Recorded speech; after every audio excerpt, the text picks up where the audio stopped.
Okay, with that dramatic opening video, welcome to Sports Goofs, everybody. This is Sports Goofs number 141. I'm Francisco, and I, of course, am joined by my good buddies, Andrew and Charles. So, Andrew, how are you doing? Are you gonna gloat? Are you gloating tonight? Is it gloating day You for take you? away the gloating if you ask him if he's going to gloat. Well, I mean, we don't know which version of Andrew we got on this show today. So, it could be gloating Uh, Andrew. I mean, I'm a bit pensive today. Okay. Um, Well, yeah. But in the so sports world, let's get outside, issues that are beyond I, a lot of our control right now. You know what I mean? I mean, I mean, I know this is we're called sports goofs for a reason. We discuss sports and we're goofy. We don't take things very seriously, but at least got to acknowledge what happened today in Uvalde, Texas. Um, And I'm sure we'll especially starting next week we'll have some real MVPs that'll be just like we had with the Buffalo stuff. So we right, will loop it in some sort of way, but we're not disacknowledging it. But yeah, right. so but Um, aside from that, how are you doing? but I mean, I'm good. I mean, Lightning won yesterday. We're moving on to the Eastern Conference Finals. Um, 6 times in the last 8 seasons. Indeed. Uh, we became the third team or third franchise to win 10 straight playoff series, dating back to uh, 2020 over in the bubble. Um, I know it's weird to say this in hindsight, but getting swept by the Blue Jackets in 2019 was probably the best thing that could have ever happened to this franchise. Um, Uh, it reminds me a bit of how UCF went winless 0-12 in 2015. 2 seasons later, we won a national championship. Uh, Um, oh gosh. uh, Oh no. I Oh mean, boy. Here we go I again. thought his opening statement was actually more sad, but that statement you Oh just made is no. sadder. All right. Well, Charles, how are you doing so, today? Andrew I'm gets sick of good. I I'm tired. oh, okay. You All right. know, I have been in 3 different counties today. Some counties are worth visiting when you have donuts to eat, but Oh, okay. you still get tired on the whole crutch of things, Jupiter but we donuts. survive all the same. All right. Well, okay. So yeah, we have sports. There are sports to talk about. We might as well talk about those things, and we might talk about some outside issues. We'll have round two, or I guess the National League side of Charles's handsomest managers in baseball. So we'll Yes. be doing Well, that. bring some comedy, to these very sad moments. Yeah, so we will do that, and we will break down the first of these conference semifinals in the NHL to go down. We'll talk about some NBA because No, we don't. one We don't have series to. one series is probably going to We be don't. over We don't. soon We don't have to tonight, talk about that. and the other series is literally like one like Killing us. lopsided, like it is back and forth lopsided stuff. So there's that. And there's baseball because right now I guess the biggest thing that's going down for everybody regarding baseball is the juiced balls. And I saw a fantastic video by Baseball Doesn't Exist about the balls making process in with baseball. There's a lot of interesting tidbits there, and I don't know. And there's a bunch of good stuff, and of course we'll have the cage, and we depending on which version of Andrew we got, we might be taken into the Andrewverse today.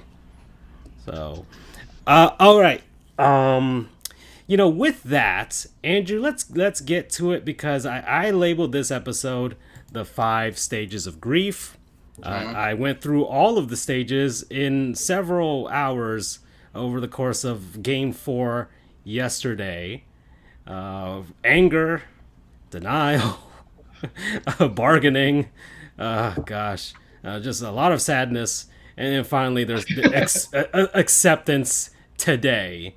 I woke up today. Work was good. I got a case closed for a couple that I really liked, and it was good. That livened up my spirits, and I was just like, the Panthers sucked, so they were frauds. So that's I will give Tampa its due. I will give Andre Vasilevsky his due. I really I looked at the numbers 5-on-5. The Panthers kind of hung with the Lightning with that regards, but it was special teams and that. So yeah, Andrew, take it away. I got a phone call real quick. I'll be back real second. All okay. Right. So anyway, for those who are not following, we are in the middle of the second round in the NHL playoffs. Tampa in the Sunrise Series, the Sunshine Series, Battle of Florida, whatever you want to call it. Tampa Bay Lightning took on the Florida Panthers in the second round. Rematch of the first round from last season, which Tampa won, I think, 4-2. I don't 100% remember. But Tampa just exceeded all of my expectations in this series.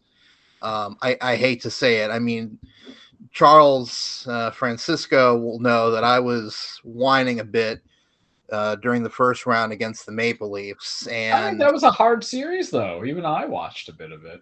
Y'all went to 7, It right? was tough, man. I think I mentioned this on the last episode or the episode just after we beat the Maple Leafs, that that was the hardest series we've been in during this run. And then you get an absolute break by playing the fraud season kings, the President's Trophy frauds. I tell you, man, the President's Trophy is cursed. Fraudulence. We're just gonna call it the Fraudulence Trophy. The Fraudulent Trophy. I like it. The Fraudulence Trophy. I like it. When he comes back, we're gonna fling that at him. The Fraudulence Trophy. And I posted this on Twitter. I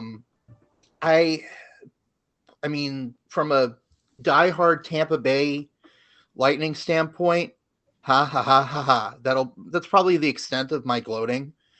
A part of the reason I don't like to gloat is I think it brings bad juju into the world. And I don't want to jinx anything. Really, the only team that I'll really hit heavy on is South Florida, but who knows? The Panthers might get there someday if there's enough continued bad blood. But anyway, I posted this on Twitter, and I said, props has to go to the Florida Panthers. I know they didn't make it out of the second round, but the fact that they even made it to the second round was historic. They haven't been out of the first round since 1996, which is the year that they went to the second I'm back. round. And yeah, it's been 26 years. It took forever. Francisco, we're officially calling it the Fraudulence Trophy, not the President's Trophy. Yeah, well, only 2 teams in the last, I don't know how many years, have actually won the damn thing with it. It's cursed, man. I'll tell you. I think it's more cursed than the Prince of Wales Trophy and the Clarence Bowl. Yeah, just touching it. Yeah, it's more cursed than that. You know what you know what it is now for me, and some bit of solace for me as far as the whole Panthers regular season is I'm just kind of at this point just thinking, all right, they got all of the regular season accolades out of the way. Right? They won the division. They got the President's Trophy. Now they can hang a stupid banner for those stupid things. And now they realize, all right, none of that stuff matters. The only thing that matters is getting to the Stanley Cup final. That's it. They got getting to it and then winning the damn thing. Because they already got all the stuff out of the way. Like it much like the the Panthers are like in the same vein as like the Vegas Golden Knights. They have all the accolades with making it to the final and have a President's Trophy now, a few division championships. Now it's just a matter of, okay, now let's finally win the damn thing. But is that your belief that the more that you succeed and fail at the smaller steps, you will actually get to the big mountain? I mean, it's happened. It happened for Tampa. It happened for Chicago. It's happened for other teams. But do you have the players to create that good hope? Aren't you? You're losing Giroux. Well, I saw a great tweet. Or Giroux, I don't know. I saw a great tweet. Well, Giroux was a rental, but I saw a great tweet from one of the Panthers beat writers, and it was the thread from when the Lightning lost to the Blue Jackets, and there were a ton of comments there with everybody saying blow the team up, fire Cooper, all this other stuff. And lo and behold, look what happened. Now, my thing is, of course, we don't have this generation's Patrick Waugh playing for us, and that's it. But so that's the thing. Listen, that's my trepidations. Patrick Waugh was my favorite goalie growing up, but you're doing him a disservice by calling him Patrick Waugh. I was reading an article from The Athletic. Forget who it was. I think it may have been Rick Tocchet. But he said he's a mix of Martin Brodeur and Dominik Hasek. He was on TNT because he's one of the guys on the TNT crew. Right. On NHL on TNT. And he had his Mount Rushmore of goalies. And he had Marty Brodeur, Patrick Waugh, Dominik Hasek, and now he added Vasilevsky. He thinks that highly of him. And listen, I am usually very hesitant to declare someone to be on the fabled Mount Rushmore or whatever you want to call it while they're still in their career. But just looking at it from an unbiased standpoint as much as I can, Vasilevsky is one of the greatest goaltenders of all time, and he's only 27. I mean, he's given up. He's faced 200 shots in the last, I think 10 clinching games. The last 7 clinching games. And he's given up 1 goal, and that was to the Maple Leafs this season. The man is, it's tough to describe. You have to see him play because he has the flexibility of Hasek. He has the poise of Waugh. Mm-hmm. I won't necessarily say as the stick handling of Brodeur because Brodeur is in a whole different level. I'd say right now Mike Smith is the current Brodeur. But it's the I guess the biggest X factor, he's massive. He's huge. He is very tall. But the thing is, as tall as he is, he plays bigger than he is tall. The thing about Hasek was, I guess this would be a good time for Andrew verse. You want to go? You want to Sure, do this? You why want to do not? this as your Andrew verse? Okay, all right, let's do it. Sure, Let's why go not? Does he get to actually choose Andrew verse or no? I mean, I always thought it would just be him, like doing something if anything, it outside sounds of like sports. I'm about to get learned to goof here. Yeah. Okay, so I feel like Andrewverse is more of like outside Andrew sports loves stuff. Andrewverse. All right, Which we that's understand. You know your random trivias that you do. Yeah. Like Andrew versus. But I will show up. I'll show on the big screen here. The what you I don't know, who do you want me to look up? Dominik Hasek? I can go on Let's StatMuse. let's start with Hasek. Let me go on Let's start with StatMuse then. I'll do that. I love StatMuse. It's like my new favorite thing right now. So That new website. Dominik Hasek, I'm not sure if you saw a lot of him, Charles, or any. We might have Maybe. shown him some clips, but yeah. But Hasek's big thing, he was the personification of, do I get the results? Yes. Then it doesn't matter how I do it. He was so, to call him unorthodox would be putting it mildly. He was flopping. He'd throw his stick away. He'd go on his back. He's like, the dude was like Gumby in terms of how flexible he was. It was unbelievable. But the quote unquote downside is that he was relatively small, and he was best known for that technical acrobatic stuff. The problem was, the reason he had to do it so much was because he wasn't exactly the best positioning goalie. It's a bad sign when a goalie has to make those desperation saves, because it means either the defense screwed something up and there was a cross crease pass, or you didn't position yourself correctly. Patrick Waugh didn't really do a lot of desperation saves because he was so well positioned and he was big, and he was really the first kind of big proponent of the butterfly style that everyone uses now. So Hasek, Hasek's career was, of course, legendary, and here you see, like, he played for basically he started out with Chicago, then went to Buffalo, which is where, like, he became a legend. And then, Chicago was, they were, I don't know what happened in Chicago, but they had Hasek and Ed Belfour at the same time. That's amazing, and they had to get rid of one of them, and they both ended up being Hall of Fame goaltenders. And then he went to Buffalo. That happened. They lost one final there, and then he went ring chasing, and went off to Detroit. He did win his rings, so there was that. And yeah, he played. I didn't know he played for Ottawa. That's weird. That's a weird one. Mm-hmm. That's the end of his career. Yeah, that's yeah, and then he went back to Detroit to finish his career. But that's a really odd one with Ottawa. Okay, and yeah, in his, 2 Hart trophies, so he was voted the league MVP instead of, that's like, like a pitcher winning an MVP aside from the Cy Young. So that's how amazing he was. 6 Vezinas and 2 Stanley Cups with Detroit, and Hall of Famer in 2014. So let me look up Patrick Waugh while you're talking about him, Andrew.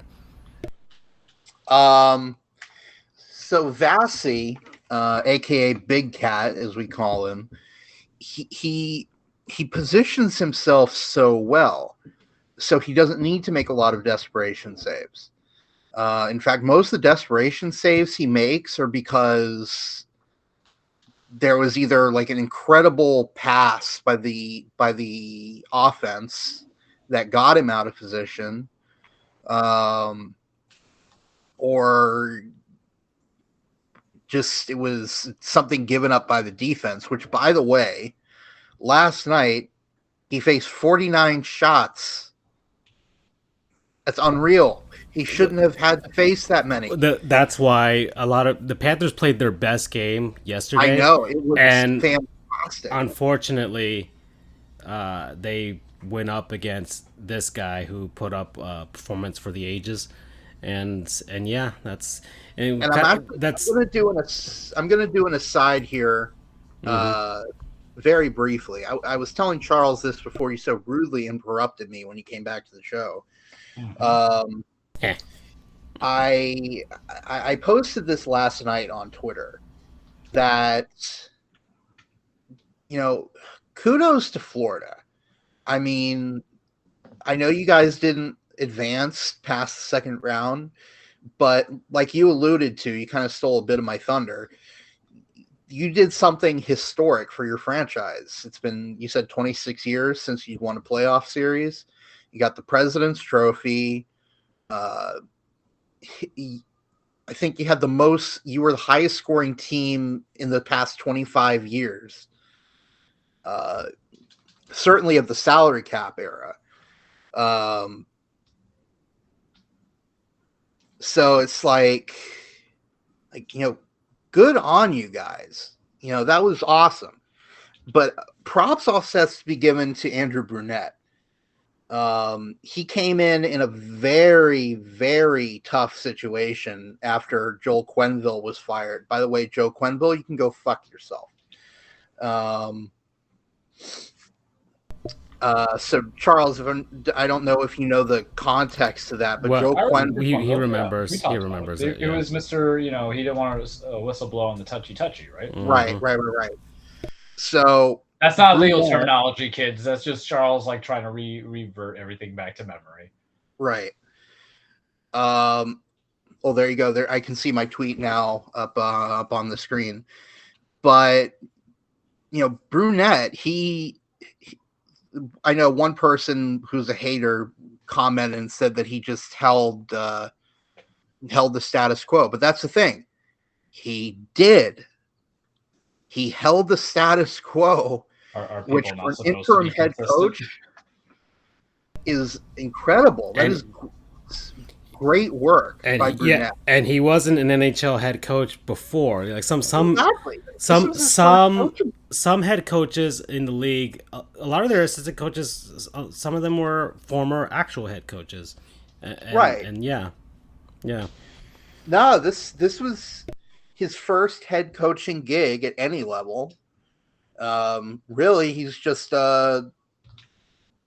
he's just a former player, more or less. Yeah, a lot of people remember him from his playing days, and he was in the league for quite a bit, actually. So yeah, he was actually the Lightning's head coach for 2 seasons. But really, when was that? 2008, 2010. I just threw out numbers. I don't know. Oh, Hold on, Andrew Brunette. I'm gonna look it up right now while you talk. Andrew. Oh wait, no, sorry, not Brunette. I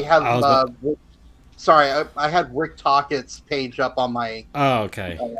So I got confused. I mean, he played for Washington, Nashville, Atlanta, Minnesota, Colorado, and Chicago from 93 to 2012. So that was his coaching and his playing career. And I guess he finished his career in Chicago in 2012. And I guess that's when he kind of got together with probably in their organization with Coach Q. And that's how that relationship started, most likely. But yes. So, and yeah, he's only been an assistant coach. He was with Minnesota, and then he joined Quenneville in Florida. Like he's only been coaching since 2014. And he was also an assistant general manager as well. So he's done a few things, but he's never been at this level. Right. And so it's one thing to be thrown into the fire just randomly, like, head coach was fired in the middle of the season for poor performance. Like, usually you can kind of see that stuff coming.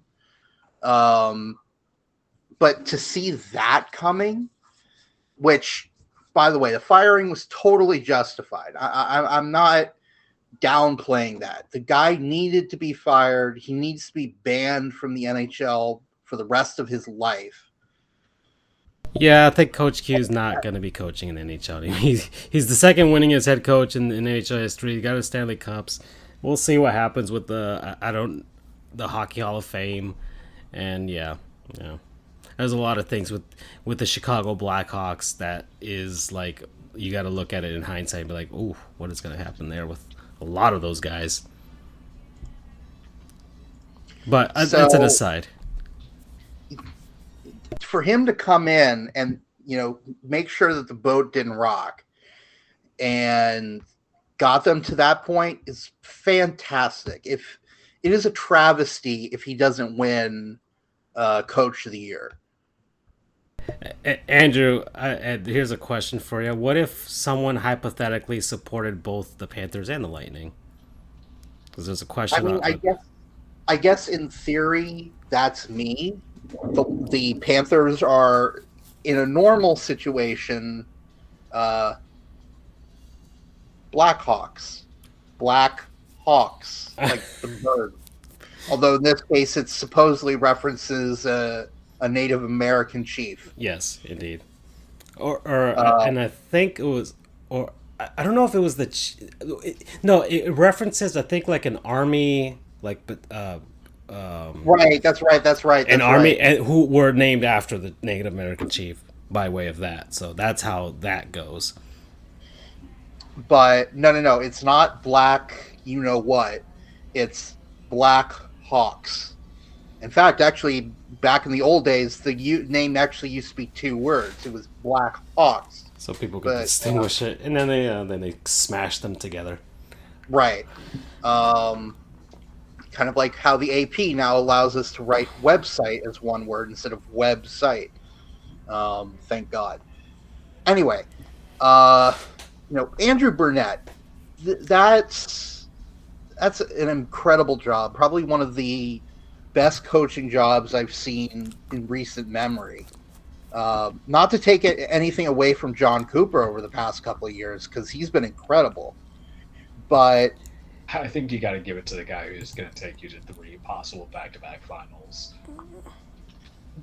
Yeah, but still, normally you never have in all sports really. Normally you never have the guy who wins the big one coach-wise ever really get Coach of the Year. I can't think or fathom the last time I recall that. Right. I mean, he wasn't nominated. He wasn't one of the nominees for the Jack Adams, which is the Coach of the Year for the NHL. Brunett's one, I think, was one of them, and a few other guys. I forgot who the other ones were, but like I said, if Brunette doesn't win, it's a travesty. I think he did great. Panthers fans are, of course, not in the mood to talk about that because they think, and look, he was a rookie head coach in this series for sure. Actually, since the start of this playoffs, I think. If I got to be critical of it, he was a rookie head coach because he's actually in charge. Before Q left, he was in charge of the power play, Brunette. So Brunette has been in charge of the Panthers power play since he's gotten here to Florida, and his main thing was the power play. So lo and behold, when the Panthers, they were the 5th best power play in the league this season, in the regular season. And then comes the postseason, and for whatever reason, I don't know what happened, but the well completely dried up. They suddenly became an entirely different team on the power play. And they didn't get the power play goal until Game 3. Or was it? Yeah. So, I gotta give him credit though. He did eventually make adjustments. But it was too late. It was too late. Yes, it was too late. Yeah. But I noticed starting in Game 3 that the power play the power play in the first 2 games. I didn't see the first series, so I can't speak to that. But the power play was trying to be a little bit too cute. I like how Andrew's basically giving you the proverbial good game slap on the ass for the Panthers. Listen. As much as a diehard Lightning fan as I am, I can still be neutral, and I can recognize that the Panthers have something good going as long as they don't blow it up. Kind of like a feudal empire or feudal emperor when the little countries are having uprising. But I appreciate your heart, so I won't slaughter the masses. Alexander the Great over here. Andrew the Great. Andrew the Great. I like it. Oh, that could be a new Andrewverse. Yeah. The memeability is just too good. But yeah, overall, I think the power play got a lot more dangerous. I wasn't really scared of the power play in the first 2 games. Like I said, they were trying to be a little bit too cute. I don't even think it was cute. I think they honestly were way too nervous to do. They overthought a lot of the things that they were doing with the puck, and That's part of what I mean by too cute is that you're looking for the perfect play. Yeah, they were overpassing, and they were not taking advantage of any of the Lightning were doing great with protecting the box and not allowing the Panthers to do much with regards to their passes through the inside. Like the Panthers couldn't pass through the inside for a lot of those games. So Right. and Huberdeau especially because he was had the most assists in the league this season. He was trying to find all those the saucer passes that he's known for. Like he's Right. the assist guy. He's That does not work in the playoffs. and well, it's not that it doesn't work. It's just that he himself was trying to force it, and he just never adjusted. Ton of the guys never adjusted to the playoffs, and I guess one of the big criticisms I had was Brunette not adjusting the power play, even like after the Capitals series, like they honestly I felt like the Capitals. Their window is closing, so them and the Penguins. But that's how I feel with regards to those two franchises. However, I also think that the Panthers did get lucky that had the Capitals played even a little bit better because the Capitals took them to 6. And that's what the Panthers without a power play working at all. If the Panthers had a good power play, they probably would have won in 5 or even a sweep against Washington. And heck, they'd still be alive right now against Tampa because every single one of the games that we played in those 4 in the series against Tampa, the game was tied going into the 3rd. Mm-hmm. So it wasn't that the Panthers couldn't hang. They could. They just choked away their opportunities on special teams. And then by game 4, when they finally got things together, Vasilevsky had his best game. And one of the quotes that I do remember most was Ekblad after game 1. He said, because he felt like they gave game 1 away to the Washington Capitals. And it was true. It was true. And they gave games away in this series. And you can't give games away to teams that have won Stanley Cups before. You just can't. And, well, we'll be back next year. But, man, all of these are learning experiences. But, man, these guys are basically my college career at this point. It's going to take 10 years for them to actually get to actually having a real decent career and doing something. Sheesh. Maybe probably the perfect team for me then. Okay, never mind. We're kindred spirits. So, I mean, I know we kind of got a little bit off track. I know we were discussing Vasilevsky, but we're discussing the series, so right. It still works. But honestly, Vasilevsky, dear Lord, it's inhuman what he's able to do sometimes. Steve Glenn, aka Steve Dangle from Sportsnet, who does the hat picks and dang it's each week. Yep. He has said on multiple occasions that Vasilevsky has telekinesis. And it's hard to disagree with that because some of the saves he's made are just, how does he know where the puck is going? He actually saved once by reaching his hand behind his back to with his glove to catch the puck. It's insanity. The fact that we're paying him, I think, $9 million a year, we're getting a steal. Yeah. And he's the second highest paid goaltender behind Bob, Sergei Bobrovsky. And I guess that's the real. He's the only highlight of this postseason for me. If we're gonna give props, really well. Yeah, he did really well. If he can, if he's able to continue like that, he was worth. You guys are going to be okay. It's actually $9.5 million. Thank God we have Vasilevsky through the 27-28 season. So he's not going anywhere anytime soon. One of the things from the NHL and TNT crew that I wholeheartedly agree with was that Bob played so well that the only way he was going to beat Vasi at this point was to play perfectly. Like, that was the only way. That's how good Bob played, and that's how great Vasilevsky played. It's like, it makes total sense. And Bob was on another level. He's finally this season. Well, aside from 2018, he finally 2019, yeah, became worth his contract some extent. Yeah, exactly. Yeah.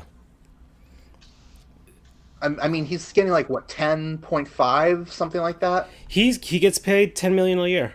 $10 million a year for 7 years, I think, is his contract. So $70 million, and he's gonna be here for a bit, for a long while. I mean, that is hefty. That is hefty for a goaltender. It is, but really, but if he can keep this kind of play up the regular season and the playoffs, he's a good goalie like that is worth their weight in gold. Yeah.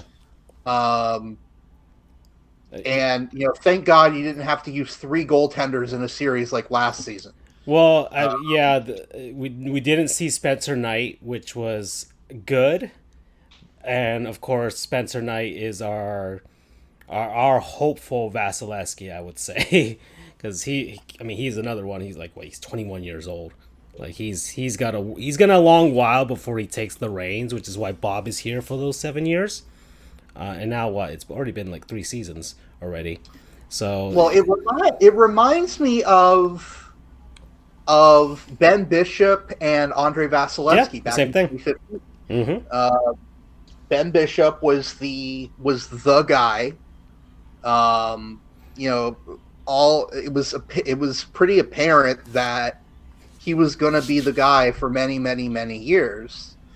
But then he got injured, and then really it started. It was kind of like a crap, I forget his name, but the guy that had to sit out a game. So Lou Gehrig came in and started his Iron Horse streak.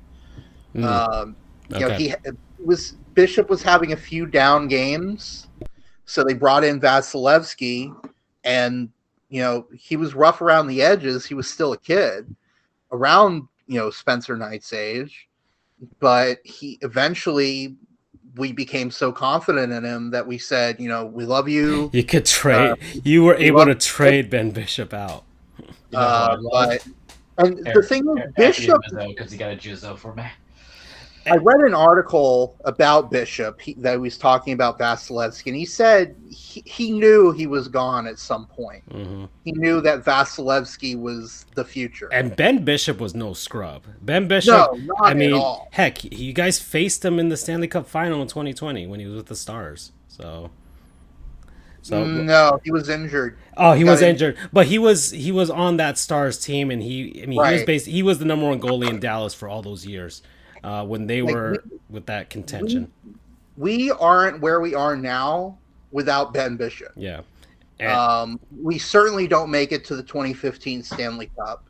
I'm sure a lot of new Lightning fans won't know his impact, but it would have been great if he could have retired with us, but it is what it is. Yeah.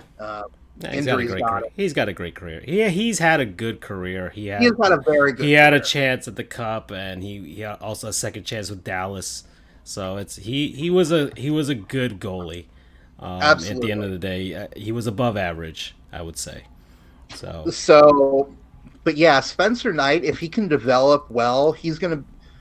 I won't say that he's going to be your Vasilevsky, because no one can be Vasilevsky right now because he's just on another planet. But if he can be the next Bobrovsky, or like a really good goaltender to follow in Bob's footsteps, that'd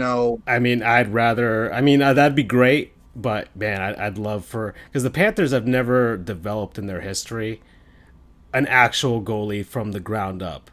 Like what about Luongo? They traded for Luongo. Remember, he was drafted by the Islanders, and then Mike Milbury Did he play for like 2 years with them? Yeah, he did. And then the Islanders drafted Rick DiPietro, and they decided to go with him instead of Luongo. And that was, remember, Mike Milbury, and it's the reason why I always had a grudge against Mike Milbury. And not a grudge, but I always like, is he really an NHL expert? Why are we listening to this guy? He's the guy who traded Roberto Luongo for Rick DiPietro. He traded Lou and Olli Jokinen to Florida for I remember all the Okinawan. I don't remember who the Islanders first. got, but the Islanders stayed with DiPietro, and the rest is history. So, but yeah, no, the Panthers have never developed their own, like drafted and developed their own guy.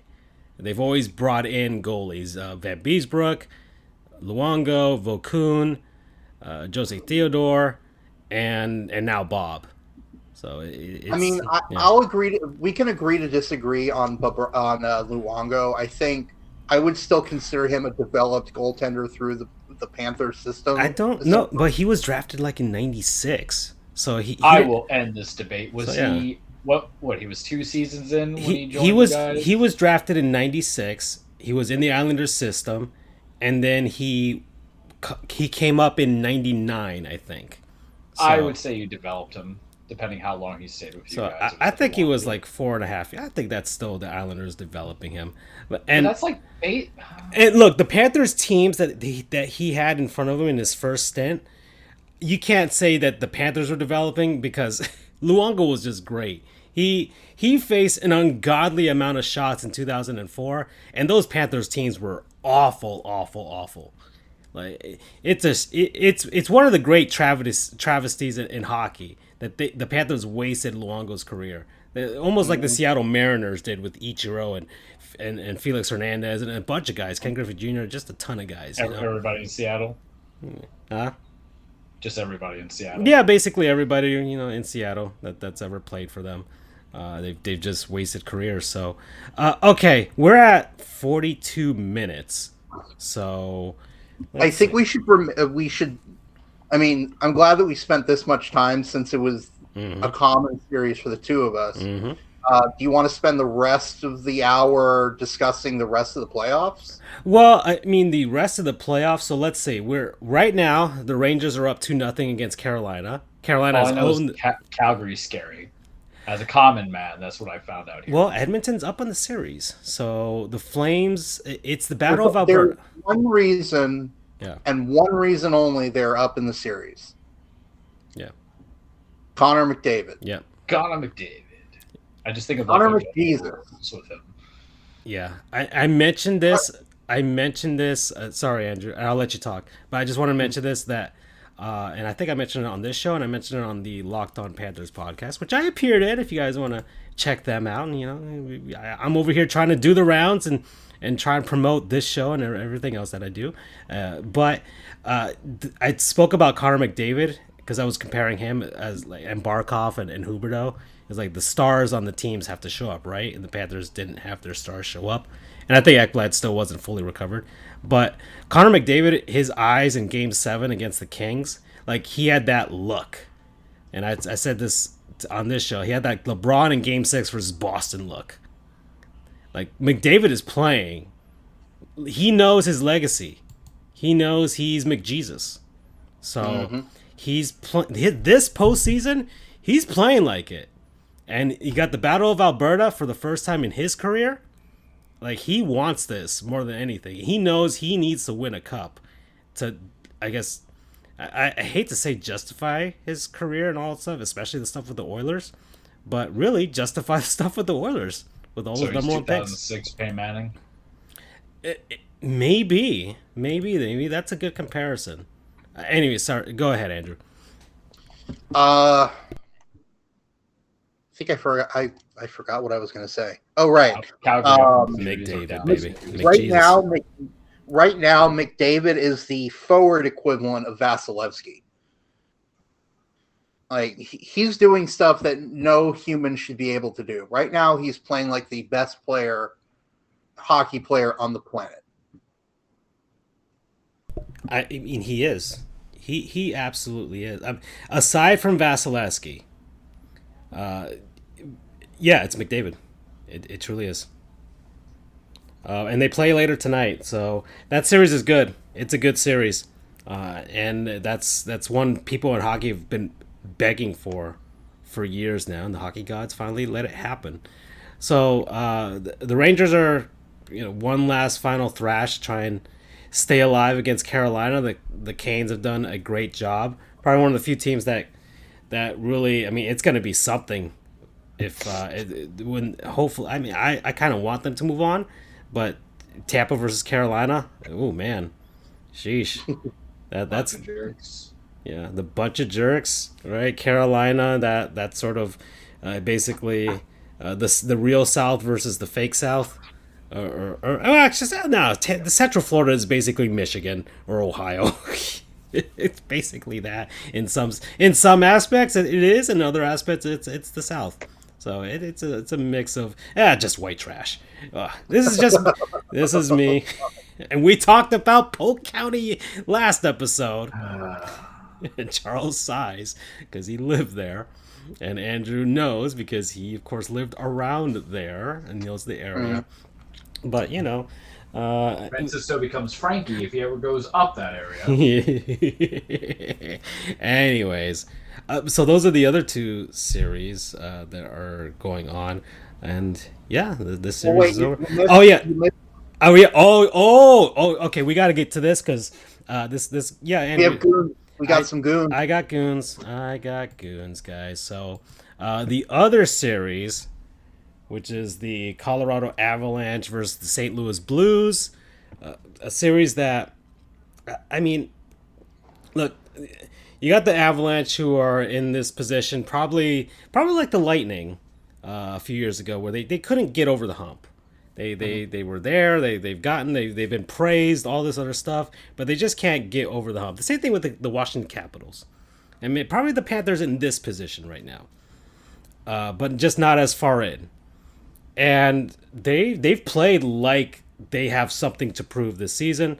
They swept the Nashville Predators. They're up 3-1 against St. Louis, and the Blues are a good team. They won the cup not too long ago either. And unfortunately, in this series, and it's a huge reason why the Blues are not or haven't won a second game in this series. As much as the Avalanche are good, Andrew, Jordan Binnington was having himself a playoff this season. And the interesting thing was he wasn't the starting goaltender initially. It was Ville Husso. Yeah, it was. But then suddenly Binnington, much like Big Dick Nick, when it comes to the postseason, like suddenly he becomes the other type of Jordan. Right, he's the reason why the Blues won a cup in 2019 as well. He didn't win the Conn Smythe. I think it was Ryan O'Reilly probably won that, but still bunch of those guys are there. And unfortunately, I think it was game 2, right, or was it game 3? I think it was game 2. Oh yeah, well Nazem Kadri, who is the subject of ire for a lot of people right now, and of course subject of the goonery that's happened, not by him, but against by people doing it to him. Nazem Kadri ran into him, and Jordan Binnington's out for the rest of this series with a lower body injury. And of course, goalies love using their lower bodies. That's kind of their thing. Well, Nazem Kadri has become public enemy number 1 in St. Louis. And he's up there with Stan Kroenke right now. Unfortunately, St. Louis fans have taken it up a massive level by getting getting pissed off at him and wanting him to get hurt and all that stuff. From a hockey perspective, but people have taken it, of course, because Nazem Kadri, what is his ethnic background, Andrew? I forgot what it is. I don't remember. I mean, he's Lebanese. He's Lebanese. And he's a Muslim. There it is. That's what it was. So it's both. It's xenophobic. It's racist. It's Islamophobic as well. And people have been sending just racist messages to him and his family. And his wife shared some because people were sending them to his wife. And just a bunch of stuff. It's all redacted here on the screen. It's bad. It's really, really bad. All these people, they're sending videos, threatening him and all this other stuff, and just a bunch of it's bad. It keeps going, and I don't want to, people. Listen, I understand from a fan perspective being mad, especially in a situation like this. You can think of it as a dirty play. I don't 100% remember watching the clip, so I'd have to look at it. But either way, yeah, go after first off, any kind of shit like that is reprehensible and does not belong on this planet. Absolutely not. It's horrible. It's unforgivable. Yeah. So that's one thing. I don't think, I'll have to look at it again, but I don't think it was like dirty, like malicious intent. Like when I think of, and we were discussing this last night, Francisco, about Spinelli going into Bobrovsky. When I think of dirty, I think of Brad Marchand spearing guys in the nuts. Hey, you know what? We're just following the playground rules, baby. All right. And when I think of dirty, I think of Todd Bertuzzi. That's the dirtiest, of course, of all. I'll show you the clip sometime, Charles. But we had a Todd Bertuzzi segment. He punched the guy in the back of the head and then threw his head into the ice. Yep. Ended his playing career. Yep. That's dirty. I don't think Kadri, and he has a bit of a reputation, all right? Yeah, since he was in Toronto. Yeah. Last year was suspended for 8 games in the playoff. The guy's got a reputation. He's not goody two-shoes. He's the Avs Marchand, I would say. Yes. But I don't think he would intentionally go out of his way to be dirty. But even so, even if he was dirty, and he intentionally wanted to take out Binnington, which I really don't think he did, you don't say that shit to their family. You leave the family out of it. Yeah. I mean, and I'm not excusing what they're saying. Going like that, there's a line. You don't cross the line of going into slurs, wishing death threats. Yeah. You don't cross that line. But if you do cross the line, there's another line beyond that, and that's the family. You don't bring that to the family. Yeah. They double cross the line. It's like it's unbelievable. Yeah. But yeah. Yeah. Oh, and Jolexi, muchas gracias. Yeah, someone says greetings and something. Exi though, there we go. I could. What does that mean? Yeah, good success. Have some good success. So yeah, all right. So someone's watching on Facebook. There we go. Can I just say, I gotta interject here. Having Andrew say "dirty" makes me think of Aaliyah's. Are you responsible? Because I already need somebody. Because it was all like dirty, not it. And so now I just have this whole image of just Andrew chilling to R&B. Listen, Aaliyah's a good R&B singer. Rest in peace. Yeah, that's true. Yeah. Baby girl. Francisco could be like Timberland in the background, making the beats. God, you're man, a producer. the early 2000s are racing back to me now. Oh boy. Okay. But there's another line to the. There's a happy ending to this story, Andrew. I mean, we just made a Leo reference on the show. I won't be happier in any of the remaining. Well, Charles, Nazem Kadri happens to be one of those players that loves the hate, that gets fueled from the hate. Because one of those guys, one of those guys that gets more powerful as you boo him more during the game. So last night in Game 4, he had himself a hat trick. 3 goals. They booed him like crazy. He was getting middle fingers. All kinds of stuff were being yelled at him, and he scored a hat trick. So, yeah, that was great. People of St. Louis, you're goons right now. I'm just gonna direct it to the people of St. Louis right now. Okay, I get it. Pujols pitched for like an inning.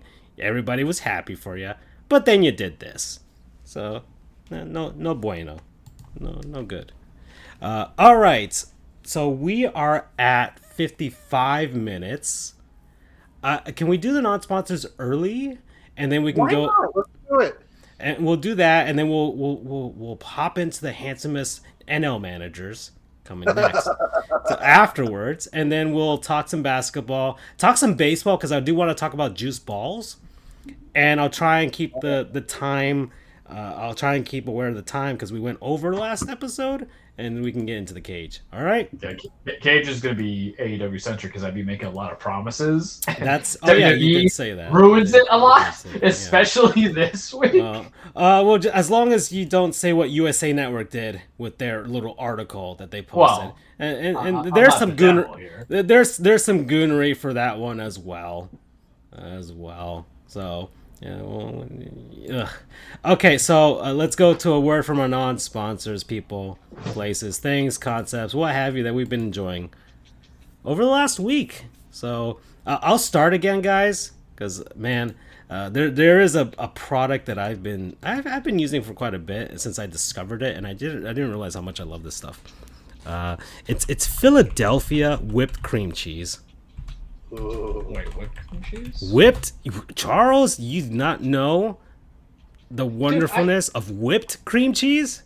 No. Oh my god, it is airy, it is fluffy, it is soft, it is good. I absolutely love this stuff.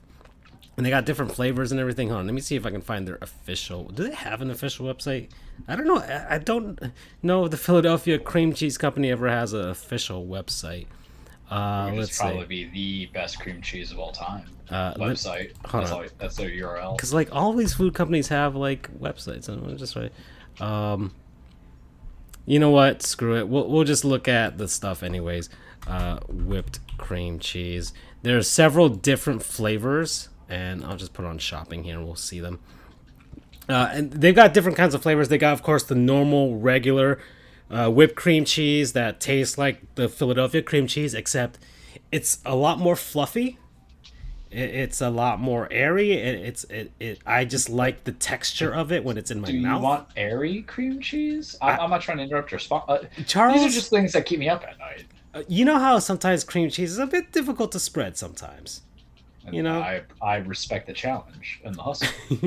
Well, there's a whipped version of it, my friend. My life's not supposed to be easy, Francisco, nor should yours be. Well, cream cheese is the ultimate challenge. I mean, no, the cream cheese, I'm so glad that they made this version. I am so happy with it. They've got this version, garlic and herb. That's another version. My favorite is mixed berry. Okay, with a mix of strawberry, raspberry, and blackberry. That's, or maybe blueberry as well, but that one's my favorite version. They're only 50 calories per tablespoon, or 2 tablespoons as well, so they're pretty easy on the calories. There was one that they have chive version of it. There's a one that Buffalo style. That's another one. I haven't seen Buffalo style in stores yet. That one I have not seen. But there was one that I was at Sedano's today, and I was looking at it. And by the way, Sedano's is like the one place where I can feel like I'm an NBA player. Yeah, because you're also getting like 6-day-old meat, but it's still good quality. Well, yeah, it's still good quality, but I'm like 2 feet taller than everybody who's in that.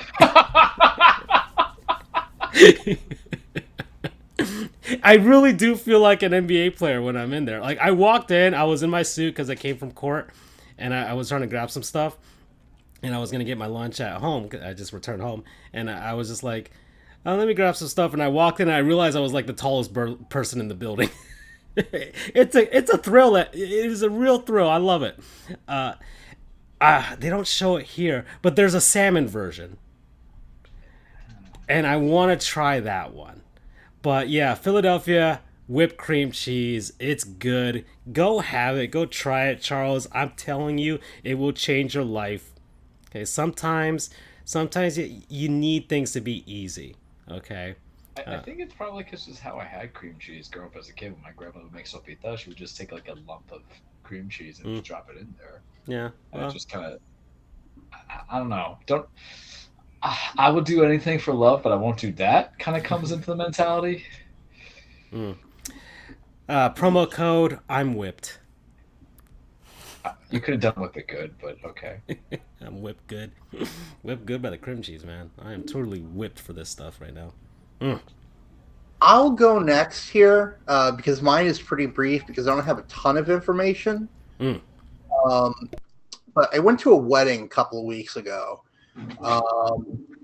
And I never got around to asking what company made this, where they got it. But they had these really cool... it's made of like a like pool noodle material. Tiny little thing. And they've got little LED lights in them, so you can like rave with them and whatever. It's hit them together. It's pretty cool. It's like light up pool noodles, but they're tiny. They're probably the size of like a racing baton in track and field. Maybe no more than a foot and a half, maybe. I'm trying to find. I mean, they do sell LED illuminated deluxe pool noodles. Well, would you look at that? They're water resistant.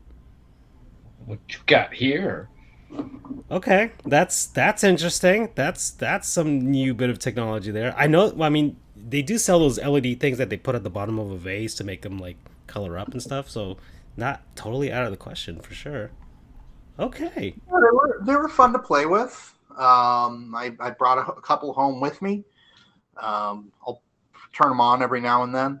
It's a fun time. Promo code illuminated pool noodle. Okay. Well, apparently they do exist. That's cool. All right. Now I'm just looking at LED hair extensions. All right. I'm trying to find it. I can't, but I'm sure there's somewhere. All right. Next. Since we're food themed, there's a lot of stuff in life you have to go for. And sometimes in life you just have to kind of know what makes you happy. Life's short. We're all going to kind of fade at some point, whether we're 32 at my age because of eating too much Taco Bell or at 99. And you need to find those enjoyments during breakfast, during lunch, during dinner, or a little snacky snack. A little snacky snack during the day. And today I woke up at like 6 in the morning. I had court in Fort Pierce, so that was a 45-minute drive that I had to do. So at like 6:10, I had some Cheerios. That's not my non-sponsor. I like Honey Nut Cheerios. The problem is sometimes it's just you'll never get full from it. It's good for a hearty breakfast and everything like that, but it's not going to last you. I got a quart at like 9:15, guys. It was a quick, continuance going from there. I'm like, man, I'm starving.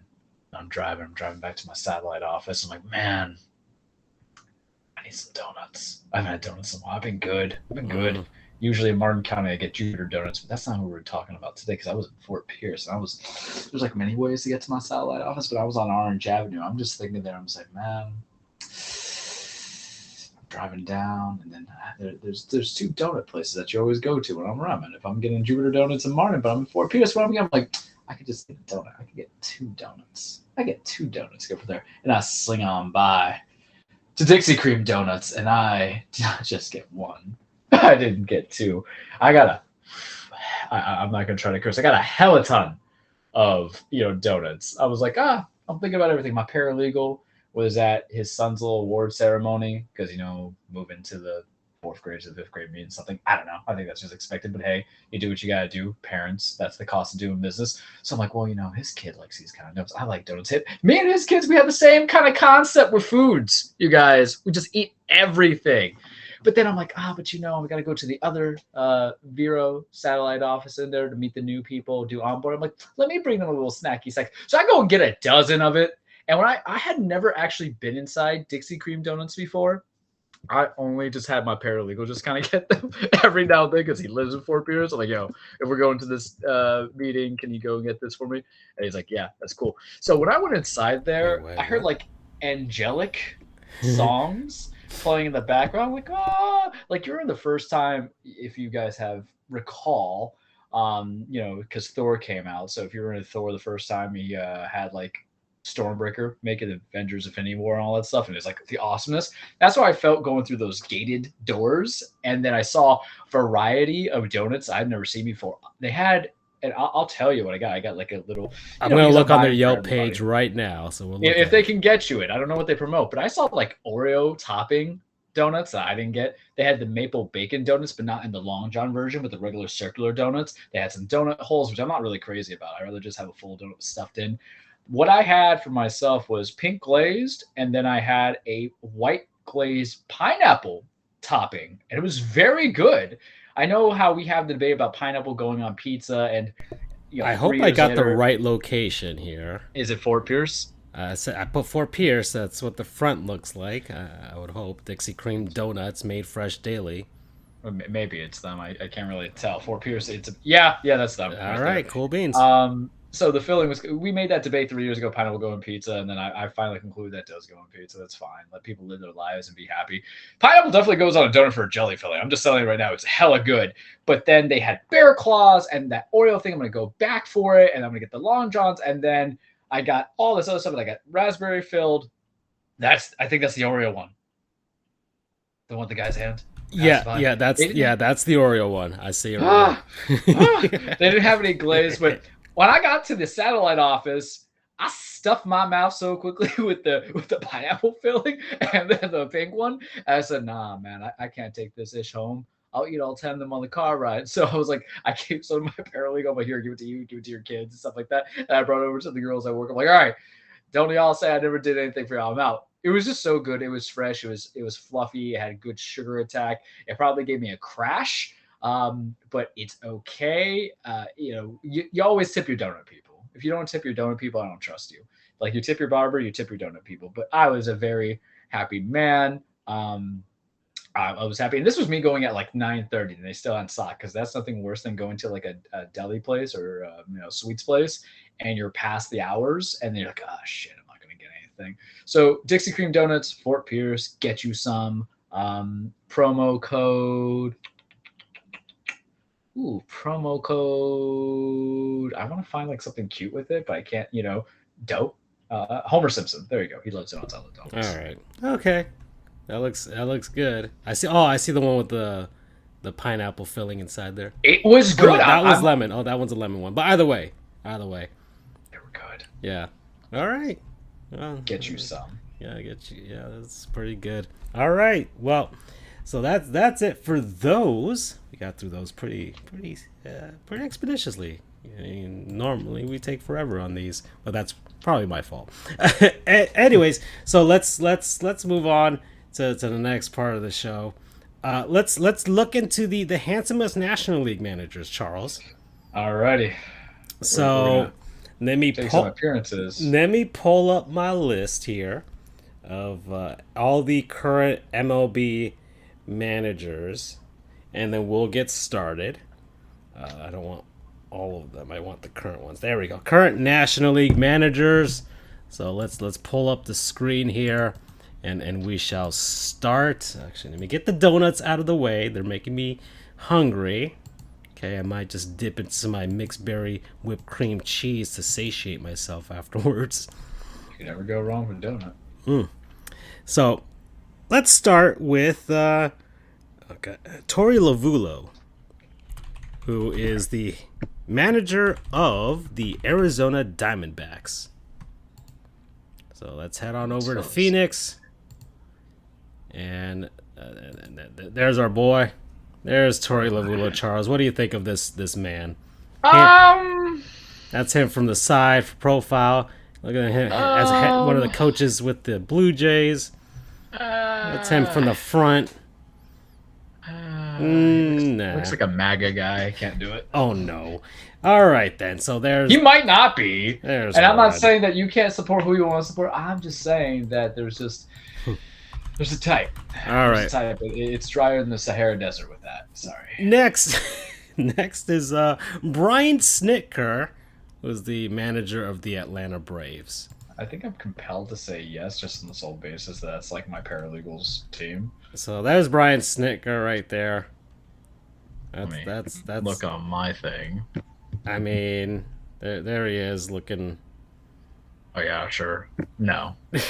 There we go. Just literally, I never saw him without the cap before, and it's literally like a testicle with some hair. He's not okay. Well then, I was gonna say he was bald, but all right. Next, David Ross, Chicago Cubs. Yeah, because he's still coming out of like being a player. Yeah. So he still probably keeps it stacked. Got a good beard. He's got a good beard. Yeah. Ross is fine. All right. Kind of just a human meat shield for that organization. Yeah. But whatever. Yeah, look at his GF right there. All right. Okay, so there's that's David Ross. All right, so there's your first handsome manager for the National League. So, who was who was your American League favorite one? I think it was Kevin Cash. Kevin Cash, that's right. It was Kevin Cash. So, all right. So the Rays manager has made it to the final. And the auto no was Charlie Montoya. Yeah. So then we've got David Bell, the manager of the Cincinnati Reds. You know what's sad? This is how I'm going to know who is the active managers of all these teams. Yeah. Let that sink in. Yeah, well, here's David Bell. I'll tell you this: he will fight for you. He's always he's with the Reds. It's a terrible situation.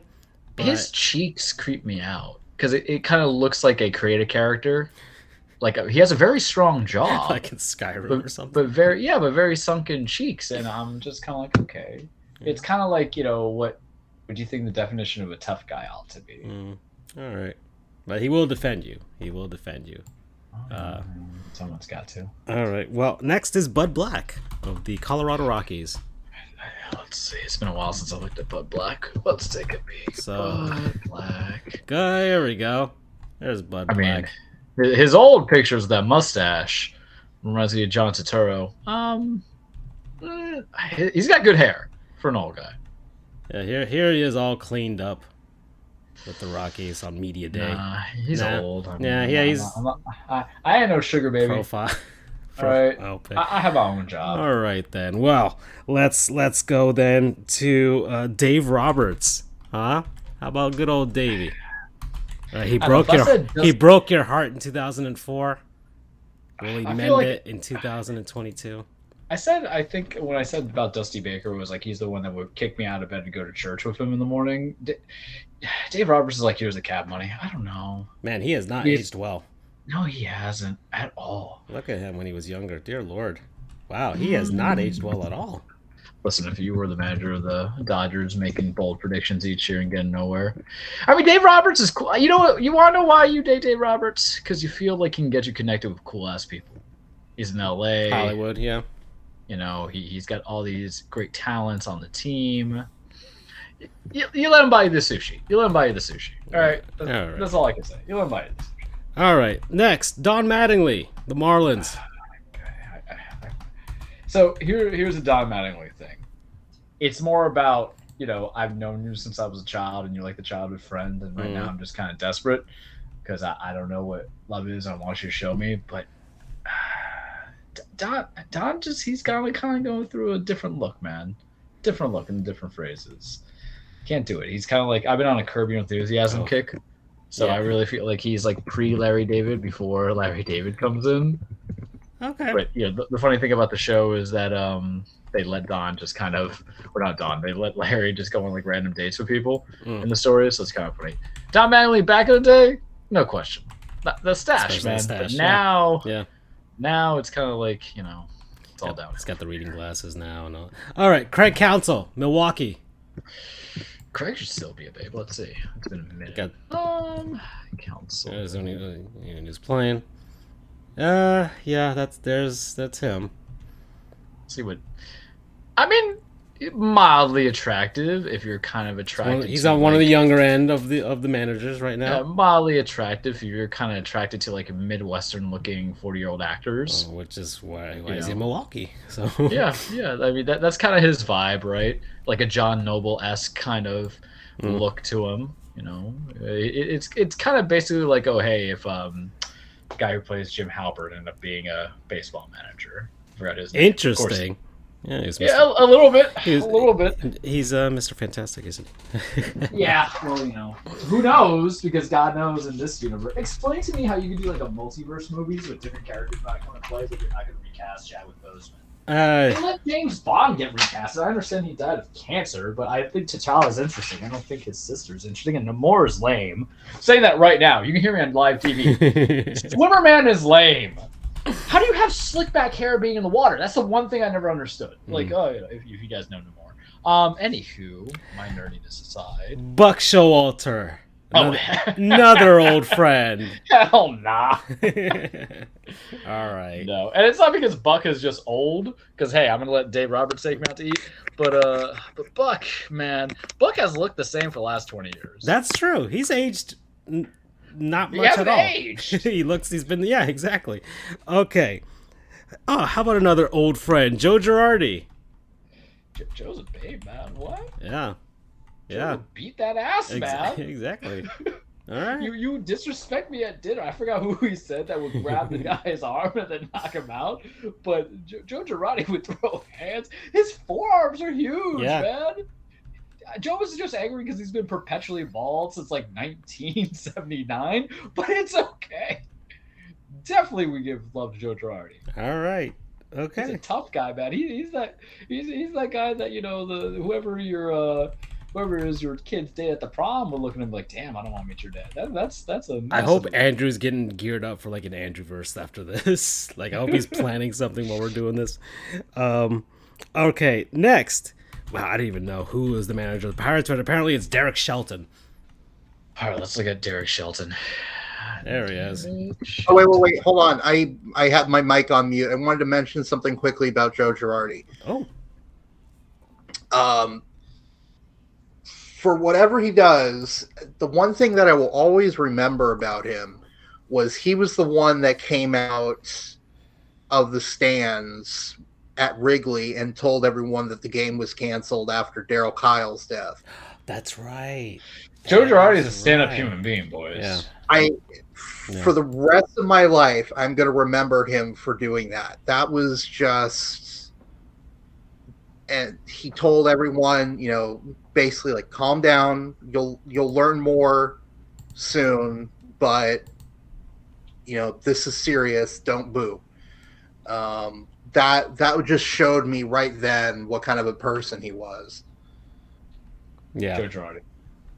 Yep. He's a daddy. Yeah. So there's here we are with was it Derek Shelton for the Pirates.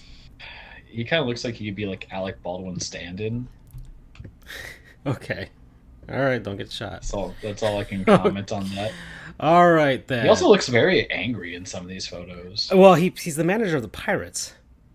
Wouldn't you? It is Pittsburgh. That place is a literal toxic waste, so I understand. Okay. Next, we've got Bob Melvin, manager of the Padres. Bob Melvin, another one who's looked the same for like 50 fucking years. That is true as well. So there's Bob Melvin when he was with the A's. Let's see, there he is in San Diego. Looks like Marty Funkhauser's actor. But that's a disrespect to that actor. Yeah. A little bit. Yeah. I mean, he looks a little like Bob Saget for some reason to me. Okay. Yeah. All right. So that's a no. Next. Ooh, I think this is gonna be hard. Gabe Kapler. I mean, listen. We are the reason Kapler. For the reason for this right now. The man who, I'm gonna take care of him. All right? I'm gonna beat him up. I'm gonna take him to Dixie Creme donuts. I'm like, listen, man. We go from there. I'll go to the synagogue with him one time. His wife can come along. It'll be perfectly fine.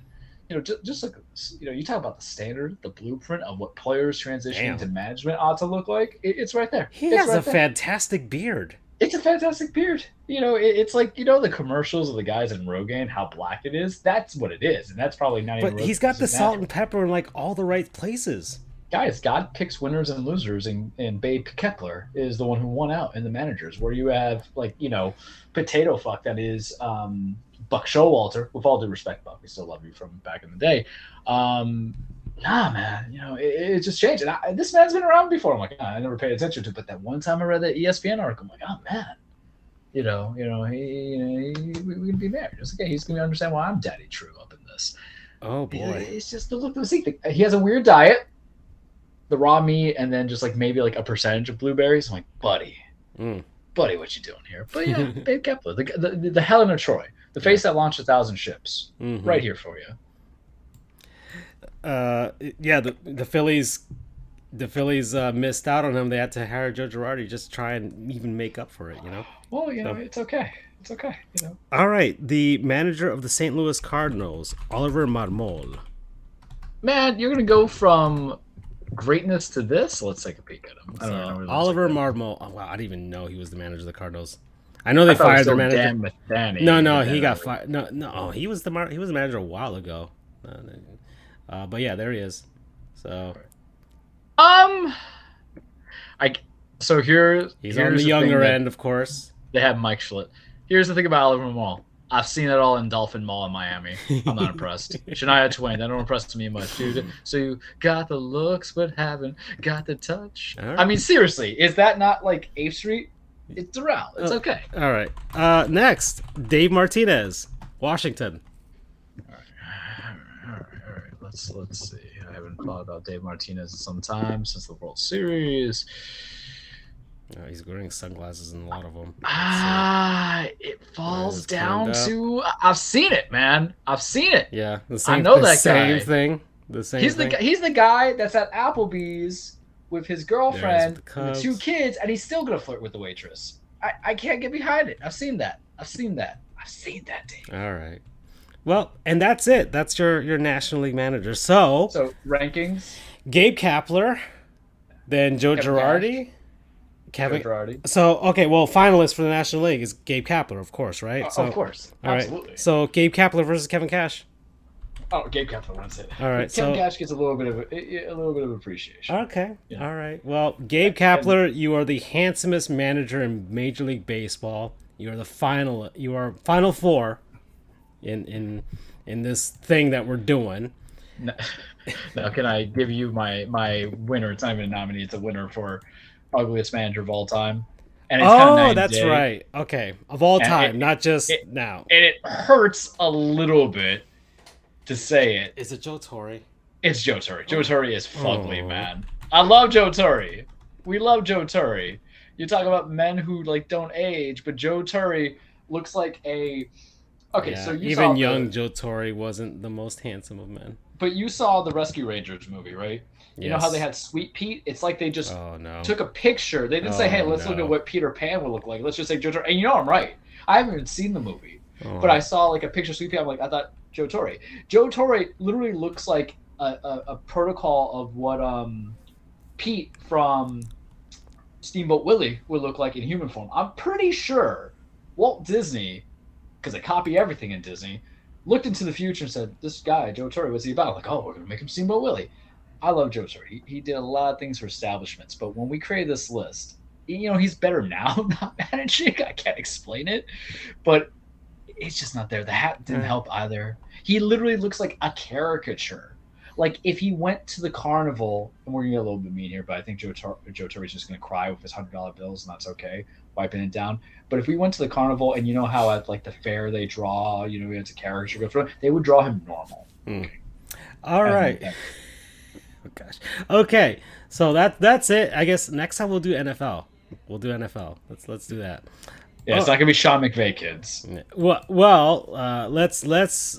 Gosh, this was weird. Andrew, do you have an Andrewverse? Do you want to go someplace? Weird. How's this weird? It was beautiful. It was okay. I mean, if you guys can kickstart me. I mean, we gave you a lot of material.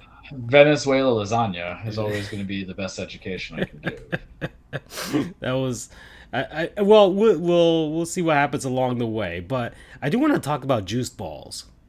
All right, let's talk about juice balls. We went from talking about handsome men in baseball. Let's talk about the balls in baseball. Well, I mean that's kind of been the big thing, and the NBA's happening. That's stuff. We kind of we don't need to talk about it. Yeah, because you know what? What do you need to know about the Eastern Conference Finals when everybody's just right in the dick of Boston? So go ahead, pick your winners. I'm done with this. So, that's me really kicking. Andrew, have you been keeping up with this juice balls thing? Like, Not the recent developments. Not as much as I was in past seasons. well, I've been yeah, keeping up with it decently. it's been weird, and players are kind of getting fed up with a lot of things.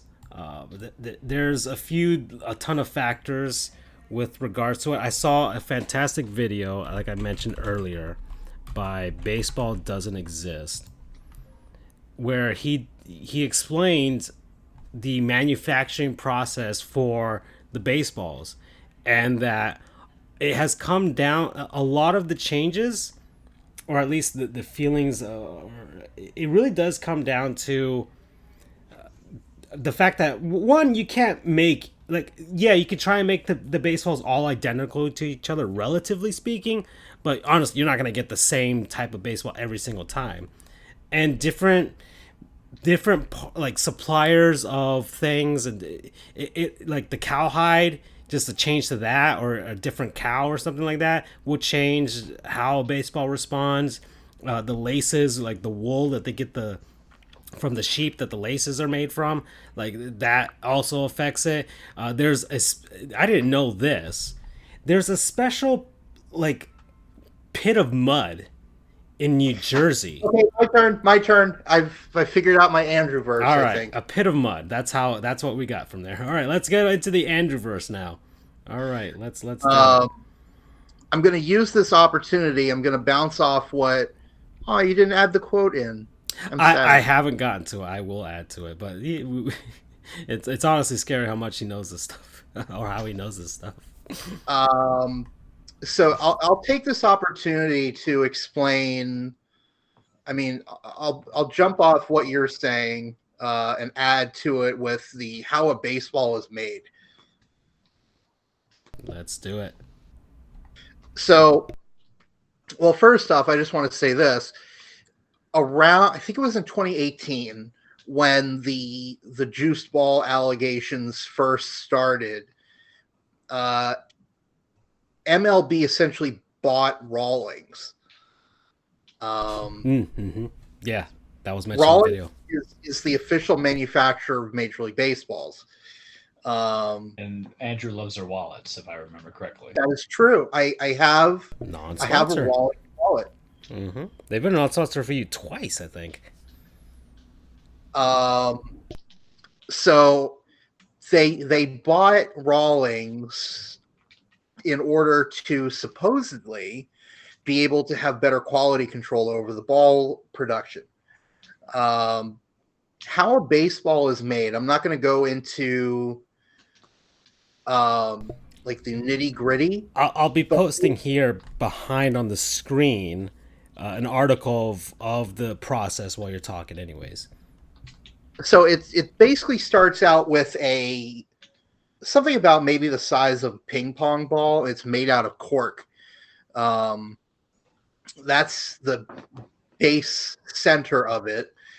Then they wind a lot of different string and thread and yarn and shit. It's essentially in multiple layers that they spin around this main center cork thing. Oh, right. They call it the pill. Thank you, brain, for remembering that for some reason. It is scary. Yeah, it's fucking frightening. Well, it's ironic that we're discussing this because I decided to watch that episode a few weeks ago. Why? I don't know. I just felt like it. Was laying in bed, couldn't sleep, and I'm like, you know what? I'm going to watch how baseballs are made again. It's probably like the 5th time I've watched that video. So anyway, so they build it up in layers. Supposedly it gives it better resilience so it can bounce back better and things like that. And let's see, there you go. Then they put the leather on it. They stitch it together with red yarn, which is hand stitched, by the way. There are 108 stitches on a baseball. Wow. I did not know that. I didn't either. I thought there was some person in Guatemala just doing it because baseball's now. Look at section 8, gentlemen. Am I right or am I right? Go back. Francisco, go back. I'm trying. I'm trying to keep up. Under sewing hide. There we go. Quality control right there. There we go. Number 6. Under sewing hide. Okay. Ah, there it is. There it is. Yeah, 108 stitches in the process with the first and last completely hidden. Oh, interesting. An average of 13 to 14 minutes is required to hand sew a baseball. Jesus Christ. Wow. Whenever I come up with a weird stat like that, we should just play the audio clip of him saying he's frightened or terrified. I think I could do that. I think I can have like a soundboard. I would say it'd be like I'll try and see if I can do like I think there's an app for like a soundboard that I can have like that I can like go to catchphrases and just do that. Yeah. You know? Yeah. Call it Andrew's terrified. We should have trash. We should have frauds. We should have Call it Andrew's terrifying Andrewverse or something. It's honestly scary how much he knows this stuff. That's another one. Jesus Christ, when Charles says that, it's actually kind of funny too. But anyway, I don't remember exactly what causes the juicing. I think the tears of Justin Verlander, apparently. Yes, that too. I think part of it was due to how tightly the ball was wound. Because if the ball is wound tighter inside, that's a better power conductor, basically, and more energy transfers from the bat into the ball. Because if it's spaced out a little bit, that's what I think I remember hearing. I mean, I can understand why they would want to juice balls in primetime games or in big games. But, like, make it even, man. I mean, even now we've got the humidors in all stadiums, right? Yeah, all of them have it. And I'm reading here in this article that they have tried. There's been attempts to automate especially the sewing cowhide covers process, and none have been successful thus far. So they're trying to. That's probably why they bought Rawlings too. Is trying to find a way to do that, to have an even or a relatively even. I don't know, makeup for each baseball. But I mean, it's been, home runs are down this season, and they're just, I think they're still actively trying to tweak what they're doing. Maybe some of it might be some actual malicious stuff that they're trying to, we're gonna try and rig some things. But I think some of that also has to do with how, like, they use a ton of baseballs, so they're obviously not going to be all equal and stuff like that. And if I remember correctly, I think somewhere in the neighborhood of like, God, Oof. I think it was in the neighborhood of like. He's trying. Can't use Google, buddy. We've now put you on this pedestal. We put you on this pedestal and we can't get past it now. Ooh. I think like 65 baseballs are used per game. Per game. Okay. Well, here in this article it says, maybe not per game, but it says that 600,000 baseballs are used by all of the major league teams combined during the course of an entire season. That's a lot, dear Lord.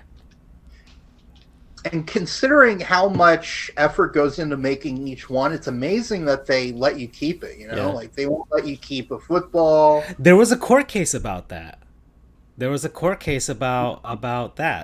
So I remember that from con law. Really? I don't remember that from con law. No, wait, no, that was the Barry Bonds case. The guy wanted to see if he could keep Barry Bonds' home run ball. Ah, okay, all right. But yeah.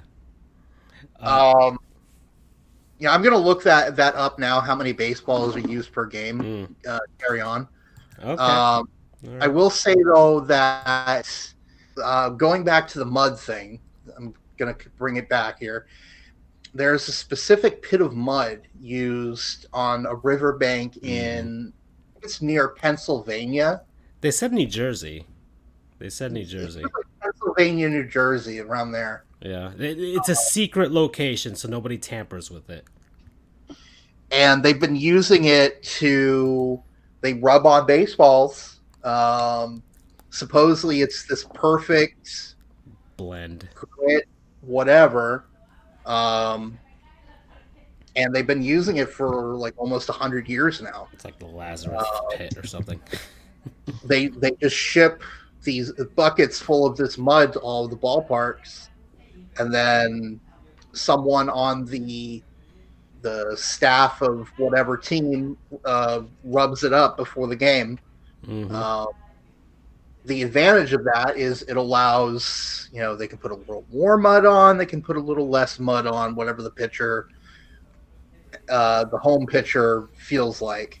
It's kind of like how footballs are inflated or deflated somewhat. Yeah. Quarterback's liking. Or like how, and I remember this from the 2003 Marlins World Series Championship video. Juan Pierre likes the grass cut a certain way, so he knows when he bunts, it's going to go this way. Yep. So it's kind of that same principle with the mud. Okay, I think I'll take us out of the Andrew verse now. Well, we got baseball manufacturer Andrew in this one. So you think that's how they all meet each other? They just go to a Tampa Bay Rays game, and then you see like the 5 different Andrews just all sitting there. That's like their what's the thing Superman does? The Fortress of Solitude. Yeah. Or whatever it's weird. I can't think the Hall of Justice. For some reason, I think of Andrew. I think of that. Meanwhile, at the Legion of Doom. Meanwhile, at the Andrewverse. Well, I kind of have it as a Star Trek, the Starship Enterprise. So it's like they're going through space and encountering each other, and then they're just beaming themselves up into the ship. So that's how I have it. I'm really pissed off at myself now because my initial gut reaction was something in the neighborhood of 100 baseballs per game, but I tamped it down to 60. The average is about 84 to 120 baseballs. Well then. Yeah, so that was after all.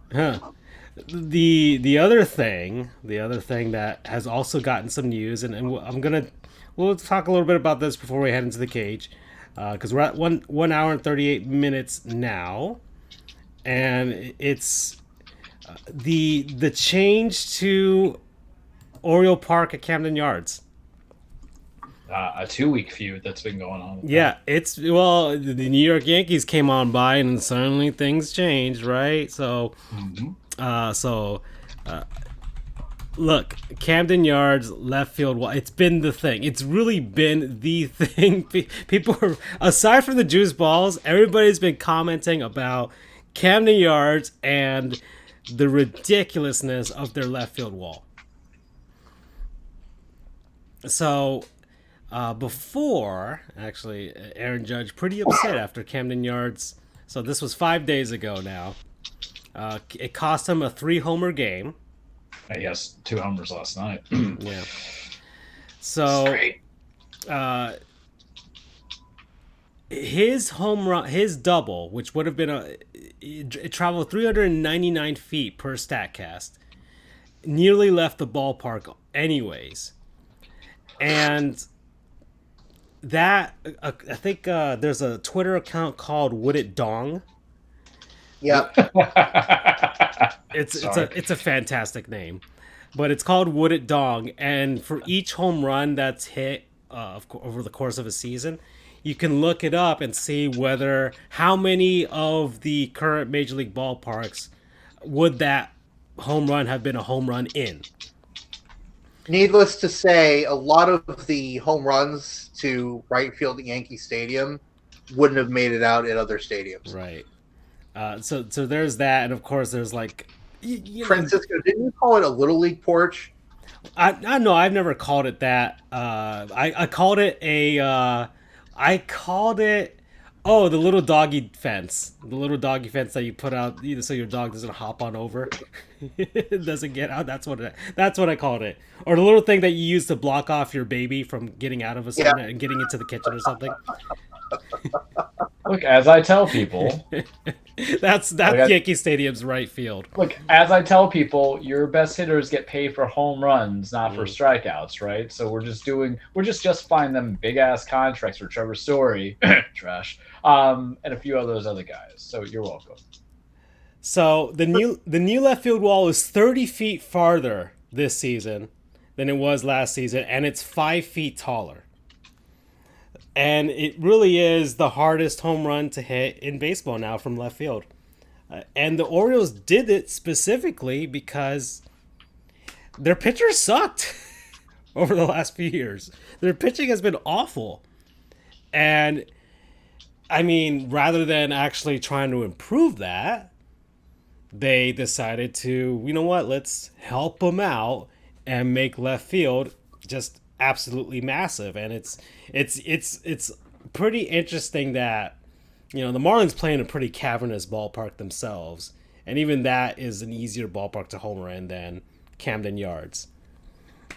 It's added a brand new dynamic to it. A ton of teams are lowering, like Marlins Park. They've lowered the wall so many times and brought them in, like it's ridiculous. But they went the opposite this time. And I don't know. We'll see if other teams follow the trend in some places. I mean, the current, according to Ballpark Factor, which you can see like on ESPN and stuff like that, the number one easiest place to hit a home run in is Great American Ballpark in Cincinnati. And the Reds are the worst team in baseball and have had a hard time retaining pitchers. And yeah, maybe they'll look at something like that and be like, maybe we'll change something up here or there. Who knows? But they completely flipped the script in Baltimore with that. But of course, that's also going to affect their hitters at home. It'll make it harder for them. And some people who are advocates for it are saying, it'll up like doubles and triples and things like that, which is what makes things interesting for people. It'll make the game more interesting rather than was it the three true outcomes or something like that, right? Yeah, right. So, and okay, I can be for that. I can be a little bit for that, but it's really interesting. It's kind of one of the early talks of the season. Now that we're almost into June, so all right. Like, I'm fine with them doing that, especially since it will increase the number of true or decrease the number of true outcomes. But it's so ugly. That's what I was gonna ask. I mean, it wasn't the most elegant way of doing it. It wasn't the most elegant way. It's like an amateur on the ballpark architect in MLB. Well, that's what Aaron Judge said it was. It was like the Crater Park. It's like, for Camden Yards is one of the most beautiful ballparks in the league right now. It holds up after over 30 years. It's incredible. And it is the archetype for all of the retro classics that have come since then, with the exception of Marlins Park.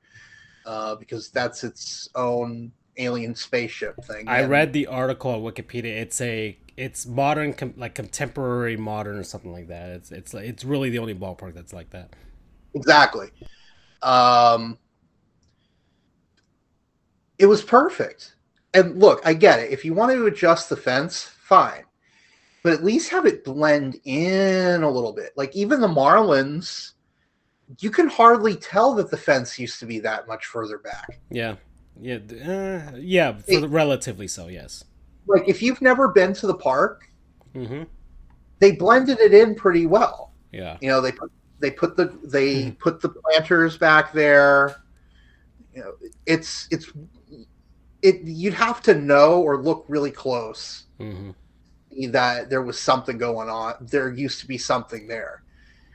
It's plain to the eye that the thing at Oriole Park just does not belong. Yeah, you can see the photo there of on the side there how it really does jut out into the stands, where it really is very much really artificial. But yeah, I haven't played. I haven't renewed my Game Pass to play MLB 22. So I haven't been able to see how it plays in the video game version, but I think it'd be pretty interesting. I bet you that one never gets picked for Home Run Derby, Andrew. Yeah. Yeah. Oh boy. Oh, Francisco, I meant to tell you this in chat, but I'm going to call you out online. Yes. Get the game for the Switch, you moron, so we can play. Well, gosh, it's all cloud based, right? No, it's a real one. They actually did make a real port of it, but I'm still not sure. I'm still not sure if anything, I'll try and just renew my Game Pass when the time comes. Well, you know what? I feel like Bakugo in My Hero Academia, just calling you an idiot all the time. See, what happens is that, you know, the gloatingness has returned because not only did your team beat you in those hockey semifinals, but also now he's just tapping that ass in Switch World. Or not Switch World, but MLB World. Trying to get me the game. I'll see. We'll see. Maybe a price drop or something especially after like this summer is going to be, you know, Charles. We got Death Stranding. I'm almost done with Batman. Then Death Stranding's happening, and then Splatoon. And then things. Yeah, well, that's September. That's when it's like, oh yeah, I'm not playing multiplayers, and all of a sudden that happens. Okay. Like, So maybe sometime in the summer I'll renew the Game Pass. I have 3 months. So, okay. So we're at 147. I feel like we've done enough talk with this other stuff, so we might as well head on over to the cage. Are you ready, Charles? I am ready. Welcome everybody, your weekly Truplex, the Cage with Charles. Full disclosure, wrestling is not fake. It is scripted. It's a stage fight. It's a song and dance about men and women beating the holy hell out of each other, trying to establish their legacies, reach new heights, climb the mountain, give the middle finger to the boss, tell Vince McMahon that he ain't shit, and then realizing that, damn it, it's Vince McMahon. He can do whatever the hell he wants. And then some. What does it mean about blood, sweat, and tears? Are you going to take a gamble on yourself? Are you going to go double or nothing when you're at that blackjack table and poker and all that other fun stuff that, you know, I don't gamble that much. I gamble just being me and eating donuts. But there's a reason why I mention it, because we have Double or Nothing, boys. That's really soon. It's this weekend, Sunday, May 29th. We're going to talk about that more. Nothing really to update about New Japan yet. There was some stuff in regards to Kota Ibushi, but I think I can hold that out next week as it develops. Ring of Honor, something going on there. Impact, we'll talk about that. New Japan, aside from Kota, they're doing the Battle of the Super Junior Heavyweights, going at it. I don't have predictions because I'm so late into the brackets. I feel I hate that. You know how people will do like fantasy football after like the day after the first season started, and you're like, what? Why would you? That makes no sense. That's basically me half the time. But let's focus on the eye on the prize. Let's talk a little bit about Sasha Banks and Naomi and WWE and Vince McMahon. Last time I left you cool kids was with the information that they just kind of said, hey, we're out. And then they just kind of bailed. And we had to wait and see. We were waiting for that shoe to fall on the other foot, or whatever way Andrew had described it when we were talking on the show and in the group chat. But the shoe fell, right? Is that the phrase I have to use, Andrew? Shoe fell on the other foot, or other shoe dropped? Yeah. There you go. I'm looking through the chat as I'm playing games and looking at the car at the same time, so I'm multitasking at its finest because it's hard to save during Age of Calamity. Well, they announced that Sasha Banks and Naomi have been suspended indefinitely, titles vacated, going to do whatever they're going to do, a tournament. I don't know how, considering the fact that there isn't a lot of women's left on the roster to do a women's tag team when you have 3 separate brands going in there. But it causes some of that case of controversy that we spoke about of who idea was it? How do you feel misused? We talk about what the rumors were, and we're going to talk about it again. As I mentioned last week, everything that I'm telling you and reporting you on, as if I'm a reporter, is based off hearsay, speculation, and the Twitter. Twitter, kids, believe it or not, is not a viable source of information and news. Go figure. But it's not. However, it's where I'm at least going to get posts from Brian Alvarez, Dave Meltzer, all this other stuff. We don't support ringside news. I hate trans people. We're not cool with that. But there's both sides coming in, feelings of broken promises. And I think what happens is when it comes to any information that's out there. There's always a smear campaign, and the rumor mill was Sasha Banks was unhappy with the fact that she lost her WrestleMania spot to Ronda Rousey, and you can get that, sure, but I think it's bigger than that. And I can see as both arguments, and I would go into argument one in support of the performers is that they're just generally unhappy. You don't let them maximize the amount of money that they could take in. You don't help them succeed and build their legacy. And, you're hurting them because for a long time, you're preventing them from doing Twitch channels. You're preventing them from doing OnlyFans, whatever they want to do to make additional income. And it would be a lot of money that they could make from that, right? Damn you, Vince McMahon, everything that you do, and you don't want to have your time wasted. I'll say this, and if it comes across sexist, it's not with the intent. That's how I'm going to preface it. Women wrestlers tend to have a shorter span of time that they can wrestle professionally to a degree, because why? They might get married, they might have children, they might want to retire, they might go to different alternatives. You hear other wrestlers go out there. You don't get the wrestlers who will kind of wrestle until they're 50 who are females. They still do. They're still out there, but it's not as much of a norm as composed to male wrestlers, because Ric Flair is going to try to go back to a ring for whatever reason, even though he's how old, boys? Like 70 something, 74. Usually it's kind of like, hey, we hold this up, we start a family, and there's time that's taken off. So for these other wrestlers, maybe they want to kind of strike while the iron is hot on maximum amount of not just profit and money, but also legacy, because things change when you have kids. And it goes both ways. Johnny Gargano, one of my favorite wrestlers, when him and his wife, Candice LeRae, they got, pregnant, or she got pregnant, he's the father. I don't know how they phrase that. I know some people get insulted with like, no, one person gets pregnant, they get pregnant. I'm like, I don't know. I don't know these things. I have cats and dogs. I got my parents. We're not having kids here. I have donuts. Leave me be. Bring it all back. They both took time off after their child was born, but you want to strike at what's hot. So I can get the idea on the wrestler side. It's like, I want to maximize everything: profit, legacy, establishment, and accomplishments. I want to be the best of the best. And I'm also an independent contractor, so why can't I go contract elsewhere? Because remember, that's how Vince labels them. However, if I don't want to work with you anymore, why can't I just bail? You're going to have me on a contract? Okay, you're not going to have me non-compete? Just void my contract. Don't pay me the leftovers. Let me go do my way. That's kind of hell, isn't it? It's kind of like how we had to go to law school to be lawyers, but we still have to pass the bar exam. But I don't want to go to law school anymore. I just want to take the bar exam.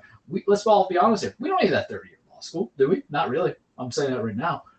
You put practicums in the second year, and then we have the same effect. I can get the idea of wanting to leave. So I can get that frustration. On the other side of it, on the boss side of it, on the Vince McMahon side of it, I'm like, you're mad? I pay you a crap ton of money.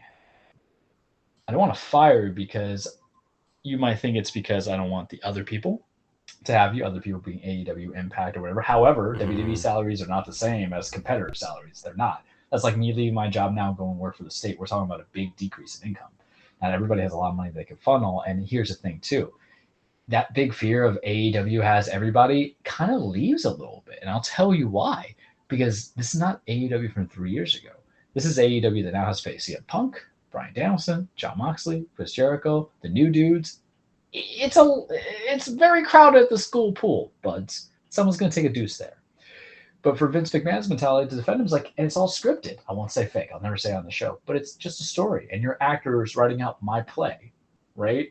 So why can't you just do what I need you to do if I'm not doing conduct that is detrimental to the workplace, in that sense? What is it so bad that you have? And you hear different stories. And it's interesting because Serena Deeb, who's challenging Thunder Rosa, AEW's Double or Nothing this year, did a promo on her feud saying, what's the typical woman Vince McMahon had to maybe go get implants, or to even get a chance in WWE, I had to go get implants. Personal choice affecting prospective outcome for jobs. Sounds kind of familiar, right? Sounds kind of like the trajectory of most women trying to make in careers in any aspect of the world. Yeah. And if that sounds very harsh for you guys out there who think that I'm talking about breaking glass ceilings, it's reality that you have to face because it's every single place that you go to in acting, in wrestling, in the professional world that we're in then, and just getting jobs, right? It's hard to get jobs.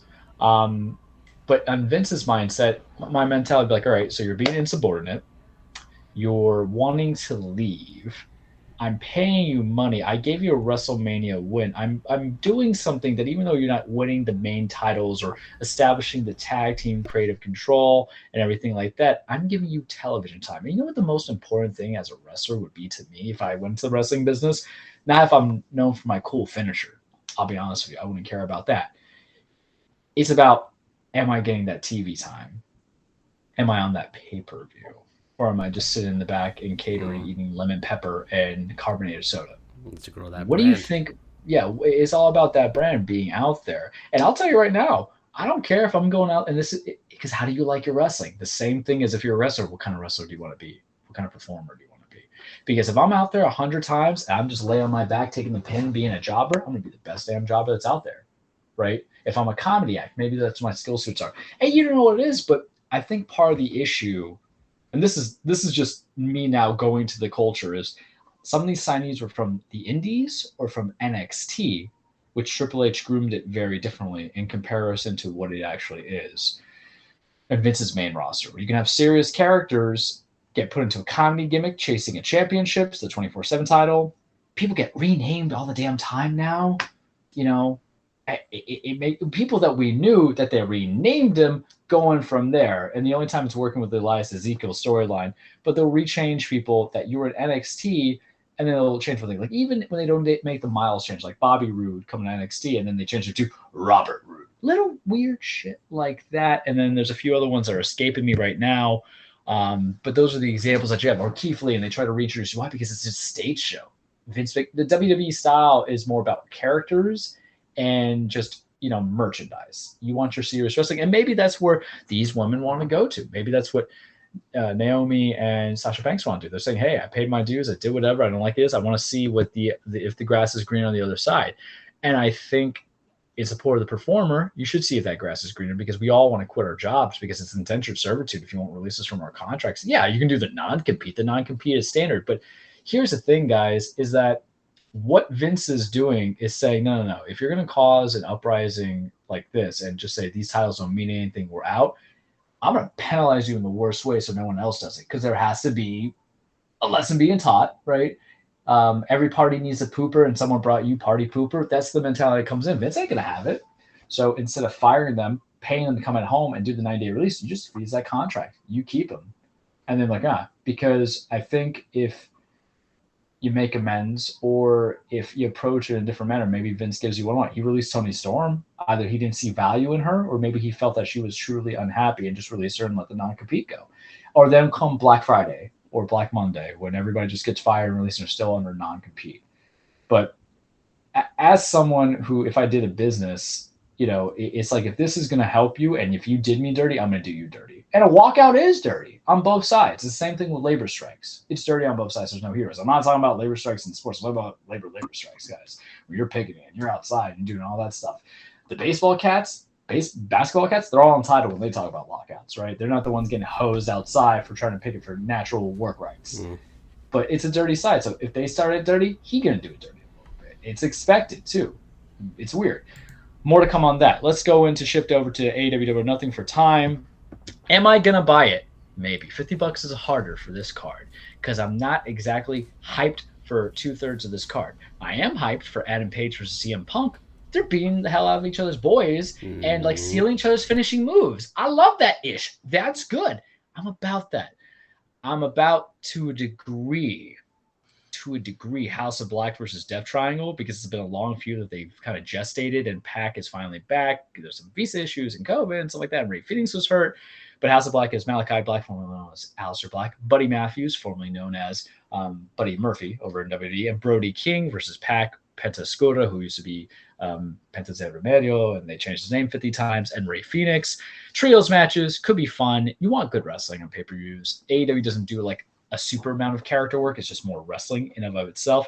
MJF versus Wardlow is going to be good. Big meaty men slapping MJF, who's like the best talker in the game right now. I'm definitely for it. Charles is happy for it. This is Wardlow just basically coming out and basically establish himself as a solo guy. Remember, he screwed over MJF when he was going against Punk at Revolution, the dog collar match, and he used to be boys. Other matches, so I can't talk most about it because some of the matches aren't confirmed yet, like the Owen Hart finals of, I know Adam Cole's in the finals, but they don't have anything in the women's yet, and who he's going against. Presumably it's Samoa. That's fine. I don't care about the Hardy Bros versus Young Bucks. I saw it in Ring of Honor. It's fine. Jericho Appreciation Society, 5 dudes against, Black Combat Blackpool Combat Club of, man, I can't speak to him. Sorry, Brian Danielson, John Moxley, Eddie Kingston, Santana Ortiz. I would watch it. I would enjoy it. I'm not happy with how they did the structure of the inner circle because that was Jericho's thing, and he had a couple of boys that he betrayed. They screwed it all up partially because of Sammy Guevara. We'll talk more about that on a different time. I don't really care about Jade Cargill and Anna Jay. They're both fine wrestlers. It's just I felt like this build kind of came out of nowhere, and they just had to put the title on there. Thunder Rosa versus Serena Deeb is one of those feuds where it's like they have not done Thunder's championship reign well since she beat Britt Baker. Say that 5 times fast. But I think the match should be fine. But really, we're going to be hinging on how much do I want to see Paige versus CM Punk because it's the promos. And Dynamite's this Wednesday, so we're getting kind of excited. So we're going to do minor predictions now because I don't know if I'll have time for a short end cage because 4-day weekend, Charles is probably taking on Friday. Yay me. I'm going to be getting like tan like a lobster. Maybe I'll do on Friday, but we'll do shorthand predictions now. Paige Punk is the tough one because if you have Paige win, you do it him turning heel on Punk, and then eventually Punk will get it back from him. I can get behind that feud because of the whole thing that Punk's been doing is selling Paige that he's in his head now. Well, he's in his head now, so that's when the title becomes super important. And if you have a babyface champion doing whatever it takes to keep the title by doing evil stuff and going heel, that makes the title seem valuable, if you ask me, boys. It puts a very big onus on the importance of it. But if Punk wins, I don't know if you get a second match. I think you go straight to MJF, man. And then you'll have MJF taking that title at their next pay-per-view, which is, I don't remember. Sorry. Because they only do like 4 pay-per-views a year. It's Revolution, Full Gear, Double or Nothing, and it's going to bother me, but I'll look at it to a different degree. I don't think you should do title changes at the TV specials because I think it gets washed in the commercials. That's how I felt when they did with Kenny Omega versus John Moxley. And even though they had their chances all out, that's the other pay-per-view, even though they had their other chances to broadcast it and replay it, and they had a rematch, it lost its effect. Jurassic Express, the AEW tag titles versus Team Taz, Keith Lee and Swerve Strickland. A lot of things can happen there. I find it funny that people poop on WWE for putting like hodgepodge of tag teams together and expecting them to be champions. That's kind of what they did with Keith Lee and Swerve Strickland. And I like both guys, former WWE guys.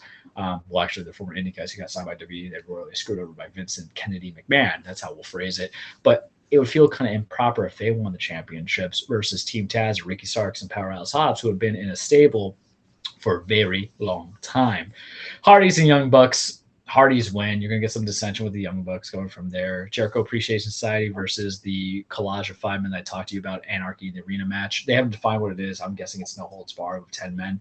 It'll be like a popcorn match to a degree. It's not enough star power, even though I do like 2.0 of Parker and Menard. Daniel Garcia, Jake Hager. Yeah, I like me some Jericho. But yeah, House of Black versus Death Triangle. Yeah, Death Triangle win, I think. But if you're doing this to open the door to a trios title, which would be, a stable championship, then you give it to House of Black. MJF versus Wardlow. Wardlow wins that. I don't see the point in delaying it the way that you delayed it with MJF versus CM Punk, where MJF won by cheating and then Punk won when there was the betrayal. And then they have the pre-show of Hook and Danhausen versus Tony Nese and Smart Mark. I don't know if we're going 50. Really depends on really depends on what we're going to do Wednesday on Dynamite. I could skip it, or I could just watch it. Or if Warner Discovery creates a streaming deal and allows me to do some things, then I could watch that at any time and then be happy.